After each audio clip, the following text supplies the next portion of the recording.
prej adhurimeve më vlerë që njeriu i bën dhe afrohet Allahu xhalla wa ala është edhe përkujtimi i Zotit, përmendja e tij. Allahu xhalla wa ala adhurimet edhe obligimet të cilat i ka bërë me këtë synim që Allahun ta lartësojnë, ta madhrojnë, ta përmendin edhe ta afrohen tek ai përmes këtyre adhurimeve.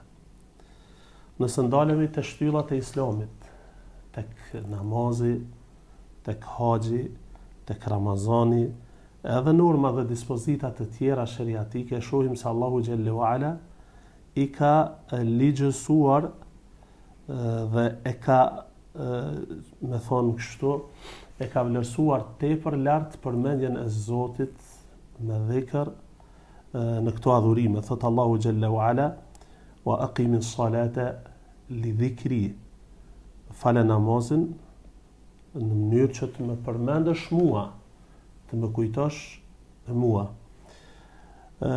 Pastaj thot: "Ya ayyuhalladhina amanu idha nudiya lis-salati min yawmil jumu'ati fas'au ila dhikrillah." O ju besimtar, o ju të cilët keni besu, kur bëhet thirrja në namaz ditën e xumë, shpejtoni për ka përmendja e Allahu xhalla xhelaluhu. Pra këto janë argumente të qarta që Allahu i ka obligu këto dispozita vetëm që ta përkujtojmë Allahun xhalla wa ala, edhe përmes përkujtimit qetësohen zemrat dhe të afrohemi te Allahu sa më shumë.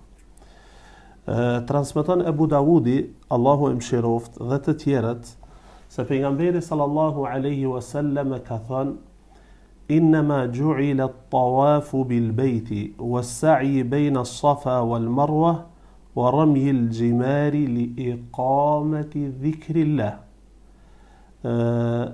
Tawafi rreth shtëpisë së Qabës, tawafi rreth Qabës, ecja mes Safas edhe Marwas, gjuajtja e goralecëve janë bërë për ta kujtuar Allahun xhalla wa ala dhe ta madhrojnë atë.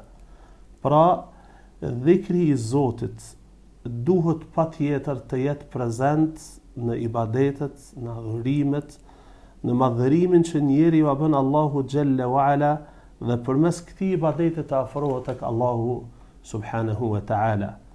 Përmendja e Allahu xhalla wa ala është ibadet në vete, edhe përmendja e Allahu xhalla wa ala në për dispozita që të synohet një gjë e tillë është madhështore, edhe Allahu xhalla wa ala e kërkon. Përmendja e Allahut është prej adhurimeve që më së miri njeriu afrohet te Allahu xhalla wa ala. Allahu e don përmendjen e tij fort dhe thot se nëse ju më përmendeni mu, unë do t'ju përmendi juve. Fadhkuruni adhkurkum, më përkujtoni mu në mënyrë që t'ju përkujtoj juve. Washkuruni wala takfurun, edhe më falenderoni mu e mos u bëni mohues edhe mendjimdhënj. Pra prej dobive madhështore të dhikrit, karshi Allahu xhalla wa ala, është se ti e përmend Allahun, ai të përmend ty. E a ka më mirë se Allahu të përmend ty?